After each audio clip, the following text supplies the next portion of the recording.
பிதாக்கள் யாரை துன்பப்படுத்தினதாக ஸ்தேவான் கூறினார்?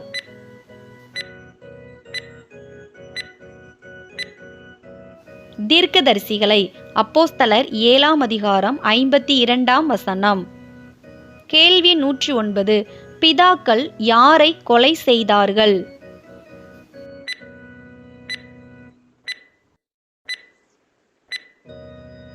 நீதிபரருடைய வருகையை முன்னறிவித்தவர்களை.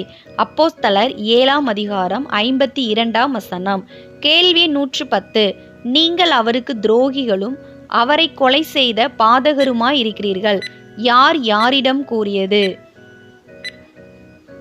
ஸ்தேவான் ஆலோசனை சங்கத்தில் உட்கார்ந்திருந்தவர்களிடம். அப்போஸ்தலர் 6ஆம் அதிகாரம் 15ஆம் வசனம், 7ஆம் அதிகாரம் 52ஆம் வசனம். கேள்வி 111. டேஸை கொண்டு நீங்கள் நியாயப்பிரமாணத்தை பெற்றிருந்தும் அதை கை கொள்ளாமற் போனீர்கள் என்று ஸ்தேவான் ஆலோசனை சங்கத்தாரிடம் கூறினான்.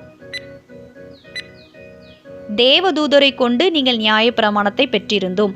அப்போஸ்தலர் 7ஆம் அதிகாரம் 53ஆம் வசனம். கேள்வி 112. மூர்க்கமடைந்து ஸ்தேவானை பார்த்து பல்லை கடித்தவர்கள் யார்?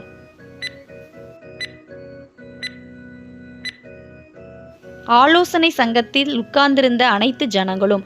அப்போஸ்தலர் 6ஆம் அதிகாரம் 15ஆம் வசனம், 7ஆம் அதிகாரம் 54ஆம் வசனம். கேள்வி 113.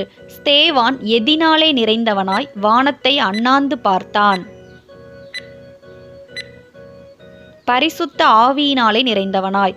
அப்போஸ்தலர் 7ஆம் அதிகாரம் 55ஆம் வசனம். கேள்வி 114. வானத்தை அண்ணாந்து பார்க்கும்போது ஸ்தேவான் எவைகளை கண்டான்? தேவனுடைய மகிமையையும் தேவனுடைய வலது பாரிசத்தில் இயேசு நிற்கிறதையும். அப்போஸ்தலர் 7ஆம் அதிகாரம் 55ஆம் வசனம். கேள்வி 115. தேவனுடைய மகிமையையும் மனுஷகுமாரன் தேவனுடைய வலது பாரிசத்தில் நிற்கிறதையும் காண்கிறேன் என்று ஸ்தேவான் கூறினான். சரியா தவறா என கூறுக. தவறு.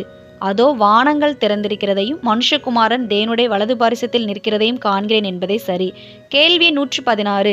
ஆலோசனை சங்கத்தார் டேஸ் கூக்குரலிட்டு தங்கள் காதுகளை அடைத்து கொண்டு டேஸ் ஸ்தேவான் மேல் பாய்ந்தனர்.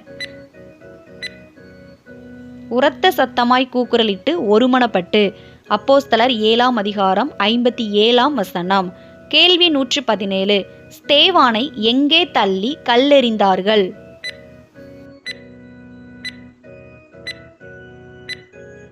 நகரத்துக்கு புறம்பே தள்ளி.